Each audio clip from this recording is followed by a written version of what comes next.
అది పంజాబ్‌లోని Bathinda railway station. రాత్రి 9 గంటల సమయం. ప్లాట్‌ఫార్మ్ మీద జనమంతా జోధ్‌పూర్ ఎక్స్‌ప్రెస్ కోసం ఎదురు చూస్తున్నారు. వాళ్ళలో చాలామంది నిలబడే ఓపిక కూడా లేక అలా కూలబడి ఉన్నారు. వారితో వచ్చిన సహాయకులు మాత్రం రైలు త్వరగా వస్తే బావుండు అని ప్లాట్‌ఫార్మ్ మీద అటూ ఇటూ తిరుగుతూ చీకట్లోకి చూస్తున్నారు. ఇంతలో రైలు దూరంగా వస్తున్నటువంటి శబ్దం వినిపించింది. అంతే, ఒక్కసారిగా జనమంతా ఎంతో ఆశగా ప్లాట్‌ఫార్మ్ మీదకి పరుగులు తీస్తూ తమ వైపే వస్తున్న ఇంజిన్ వైపు ఆశగా చూస్తున్నారు. ఎందుకంటే వారి దృష్టిలో ఇది సాధారణ రైలు ప్రయాణం కాదు. ఇది వారి జీవితాలను వారికి తిరిగిచ్చేసే ఓ అద్భుతమైన రైలు ప్రయాణం.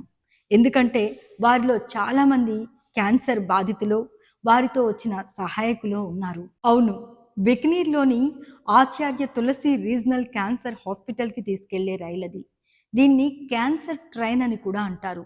ఈ ట్రైన్‌లో పంజాబ్ నుంచి బికనీర్‌కు ప్రతిరోజు దాదాపు 100 మంది క్యాన్సర్ బాధితులు ప్రయాణిస్తారని అంచనా. పంజాబ్ వ్యవసాయం మీద ఆధారపడిన రాష్ట్రం.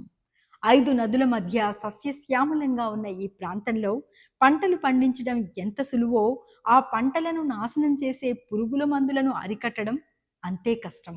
అధిక దిగుబడి సాధించాలంటే ఎడాపెడా పురుగుల మందుల్ని వాడాలి అన్నది ఇక్కడి రైతుల నమ్మకం.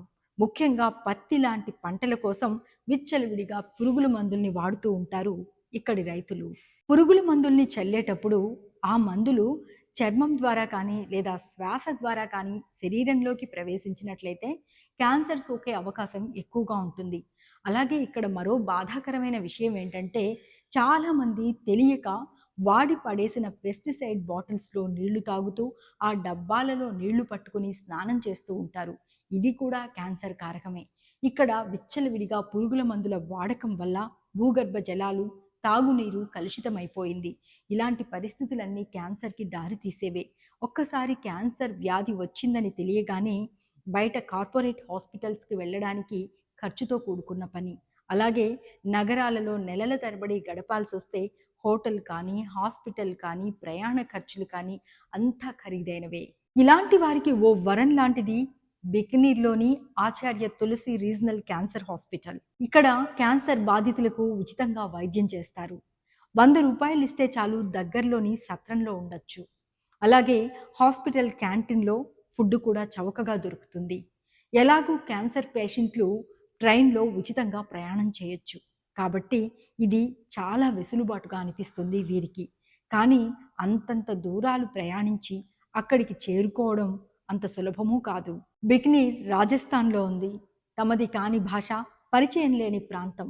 అయినా సరే రాత్రంతా నిలబడి 300 కిలోమీటర్లు ప్రయాణించి బికనీర్‌కి చేరుకుంటారు ఎంతోమంది క్యాన్సర్ బాధితులు. ఇలా సంవత్సరానికి ఒకసారి కాదు, 2 సార్లు కాదు, ఒక్కోసారి 15, 16 సార్లు ప్రయాణించాల్సి ఉంటుంది.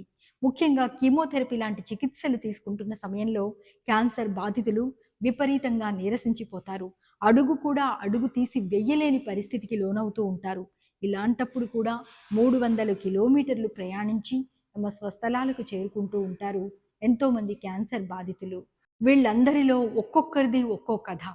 నోటి క్యాన్సర్‌తో బాధపడుతూ నోరు పెగలక, మాట్లాడడానికి కూడా వీలవక ఇబ్బంది పడేవారు కొందరైతే, తాము చేయని తప్పుకు తామెందుకు శిక్ష అనుభవిస్తున్నామో, తమకెందుకు క్యాన్సర్ వచ్చిందో అర్థం కాని పసి హృదయాలు మరికొన్ని. వీరందరికీ కూడా బాధ, కోపం, అసంతృప్తి అన్నింటినీ మనసులోనే అదిమి ఉంచుతూ పట్టుదలతో బతుకు మీద ఆశతో పోరాడుతున్నారు. ఈ ఆశకు అండగా బికనీర్ హాస్పిటల్ వీరికి వైద్యం ఉచితంగా అందిస్తోంది. ఈ హాస్పిటల్ స్వాతంత్రం రాక ముందు నుంచే క్యాన్సర్ పేషెంట్లకు ఉచితంగా వైద్య సేవల్ని అందిస్తోంది. క్యాన్సర్ బాధితులకు మెరుగైన వైద్యం అందించడం కోసం ఓ రైలు ఉపయోగపడడం, తులసి రీజనల్ క్యాన్సర్ హాస్పిటల్ లాంటి సంస్థ క్యాన్సర్ బాధితులకు ఉచితంగా వైద్యం చేస్తూ అండగా నిలబడడం, పొరుగు రాష్ట్రం వాళ్ళు ఈ క్యాన్సర్ రోగుల పట్ల సానుభూతితో వ్యవహరించడం అన్నీ సానుకూలమైన అంశాలే. కానీ ఇలాంటి పరిస్థితి ఎందుకు ఏర్పడింది అన్నది కూడా ఆలోచించాల్సిన విషయమే. అందుకే పెస్టిసైడ్స్ వాడకం పట్ల ఇక్కడి ప్రజలకు అవగాహన పెంచే ప్రయత్నాలు జరుగుతున్నాయి. అలాగే పంజాబ్‌లోనూ క్యాన్సర్ హాస్పిటల్స్ డెవలప్ అవుతున్నాయి. క్యాన్సర్ వ్యాధిని తొలిదశలోనే గుర్తించి ఉచితంగా వైద్యం అందించే దిశగా ప్రయత్నాలు జరుగుతున్నాయి. ఇవన్నీ ఫలించిన రోజు క్యాన్సర్ ట్రైన్ అనే పేరు మరిచిపోయి బిగినీర్ ఎక్స్‌ప్రెస్‌గా ఆ ట్రైన్‌ని గుర్తించిన రోజే క్యాన్సర్‌ను ఓడించినట్టు. అనుకోని కారణాల వల్ల క్యాన్సర్ రావచ్చు. క్యాన్సర్ రావడానికి కారణాలు అనేకం. కానీ పెస్టిసైడ్స్, కాలుష్యం, అపరిశుభ్రత ఇలాంటి వాటి వల్ల క్యాన్సర్ వస్తే మాత్రం అది ఖచ్చితంగా సామాజిక బాధ్యతే.